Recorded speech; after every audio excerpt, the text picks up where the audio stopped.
ഇടുക്കി അടിമാലി സർക്കാർ ടെക്നിക്കൽ ഹൈസ്കൂളിനായി വിശാലമായ സ്കൂൾ മൈതാനം ഒരുങ്ങുന്നത്.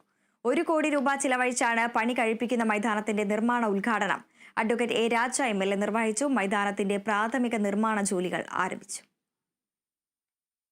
അടിമാലി സർക്കാർ ടെക്നിക്കൽ ഹൈസ്കൂൾ കെട്ടിടത്തോട് ചേർന്ന് തന്നെയാണ് വിശാലമായ സ്കൂൾ മൈതാനം നിർമ്മിക്കുന്നത്. സംസ്ഥാന സർക്കാരിന്റെ ഫണ്ടിൽ നിന്നും അനുവദിച്ചുള്ള 1 കോടി രൂപ ചിലവഴിച്ചാണ് മൈതാനം യാഥാർത്ഥ്യമാക്കുന്നത്. സ്കൂളിന്റെ അടിസ്ഥാന സൗകര്യം വികസന ലക്ഷ്യമിട്ടാണ് മൈതാനം നിർമ്മിക്കുന്നത്. മൈതാനത്തിന്റെ പ്രാഥമിക നിർമ്മാണ ജോലികൾ ആരംഭിച്ചു കഴിഞ്ഞു. മൈതാനത്തിന്റെ നിർമ്മാണോദ്ഘാടനം അഡ്വക്കേറ്റ് എ രാജ MLA നിർവഹിച്ചു. ബാക്കിയുള്ള സ്ഥാപനങ്ങളെല്ലാം കമ്പയർ ചെയ്ത് നോക്കുമ്പോൾ വ്യത്യസ്തമായിട്ടുള്ള ഒരു സ്ഥലത്താണ് ഇത് പണി കഴിപ്പിച്ചിട്ടുള്ളത്. 2009 ആരംഭം കുറിച്ച് പല സ്ഥലങ്ങളിൽ വാടകയ്ക്കാണ് നേരത്തെ പ്രവർത്തിച്ചുകൊണ്ടിരുന്നത്. പിന്നീട് സ്വന്തമായി ഒരു സ്ഥലത്ത് ടെക്നിക്കൽ ഹൈസ്കൂൾ ആരംഭിക്കാൻ കഴിഞ്ഞു. ഉദ്ഘാടന ചടങ്ങിൽ അടിമാലി ഗ്രാമപഞ്ചായത്ത് വൈസ് പ്രസിഡന്റ് അനസ് ഇബ്രാഹിം അധ്യക്ഷത വഹിച്ചു.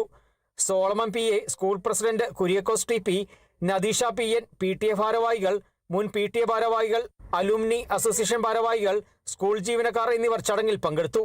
സ്കൂളിന്റെ മാത്രമല്ല അടിമാലിയുടെ കായിക സ്വപ്നങ്ങൾക്ക് കരുത്തു നൽകും വിധം മൈതാനം പണി കഴിപ്പിക്കാനാണ് ലക്ഷ്യമിടുന്നതെന്ന് യോഗത്തിൽ സംസാരിച്ചവർ പറഞ്ഞു. Kerala vision news, Idukki.